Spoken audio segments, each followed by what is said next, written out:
Well, to take us through some of the findings and recommendations of the inquiry, I'm joined in studio by Ndade Joe Thloloe. He's the head of the inquiry. Just to take us through he's going to take us through the methodology of his investigation and a lot more. Thanks very much for joining us, Ndade. No, thank you for inviting me. Good stuff. So let's start with the methodology. How many people did you speak to? How many in-depth interviews did you do? How were you able to verify people's testimony for the truth? We had 58 individuals and organizations that made presentations. Now, the first thing that we noted is that we were not a court of law. We just wanted to feel what it was like to be in the SABC from 1912 up to 2012 to 2017. Mm. And I think the report gives a texture of life in the SABC in the period.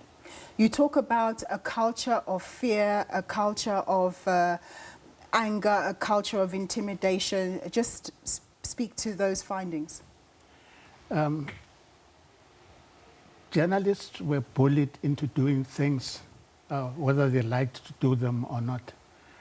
There were no systems by which you could measure whether a story was newsworthy or not. It depended on who was demanding that it be covered, whether it was a Minister of Communications, Faith Matambi, whether it was the chairperson of the board, Ellen Chabalala, or if it was the COO at the time who also insisted on ordering people around. Yes. So it was an atmosphere of fear, of people were always threatened with being fired.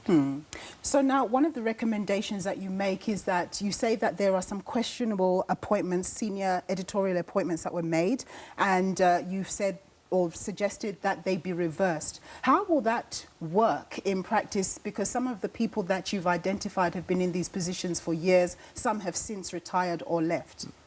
No, what we suggested is that the human resources should do an audit of appointments since 2012, promotions and sideways shifts. Yes. And after doing that audit, they can then decide what to do.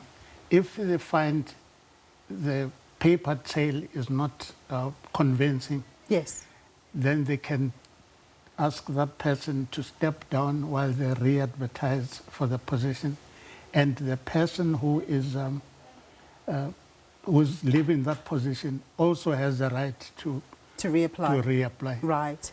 And Dr., just as a matter of interest, I see that you actually finalized this report in February, but you're only releasing it now. Why the delay? The delay was because the board wasn't correct. If you remember, there's only, the new board has just taken over now. Yes. So the document had to go to the board, and there was no board. Understood. All right. Well, we're going to leave it there because we've run out of time, but thank you very much, sir. No, thank you. That was Dr. Joe Thloloe. He's the head of the inquiry into the interference at the SABC, and he published that report today.